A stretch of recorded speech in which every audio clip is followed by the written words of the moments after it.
অন্তর্বর্তীকালীন সরকারকে এক নাম্বার আলটিমেটাম হচ্ছে জুলাই আগস্টের আন্দোলনকারী আহত যোদ্ধাদের রাষ্ট্রীয়ভাবে স্বীকৃতি আগামী 10 দিনের ভিতরে দিতে হবে। আমার 2 নাম্বার আলটিমেটাম হচ্ছে সমগ্র বাংলাদেশের আন্দোলনকারী আহত ও শহীদ পরিবারের সদস্যদের রাষ্ট্রীয়ভাবে সুরক্ষা নিশ্চিত করতে হবে। আমার দ্বিতীয় আলটিমেটাম হচ্ছে যারা আমাদের ভাইদেরকে নির্বিচারে গুলি করে হত্যা করেছে, যারা বাংলাদেশে ক্ষমতায় থাকার জন্য বাংলাদেশের মানুষের গণতান্ত্রিক অধিকার ভোটার অধিকার কায়রা নিছে, এই গণহত্যাকারী দল আওয়ামী লীগের নিষিদ্ধ।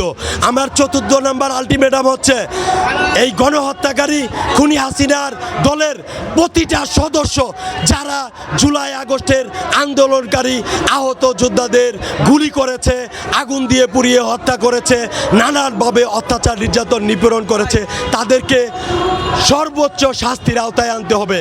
আমার 5 নাম্বার আলটিমেটাম, এই অন্তর্বর্তীকালীন সরকার তো বিন গ্রহণ থেকে আইসা বাংলাদেশে অন্তর্বর্তীকালীন সরকারও হয় নাই।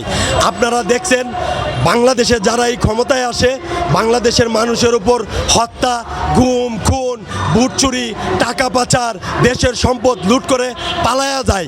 ভবিষ্যতে যারাই ক্ষমতায় আসুক তারা যেন জনগণের উপর অত্যাচার, নির্যাতন, নিপীড়ন, ভোট চুরি এবং জনগণের অর্থ লুট করে বিদেশ পালিয়ে যেতে না পারে একটা আইন করতে হবে।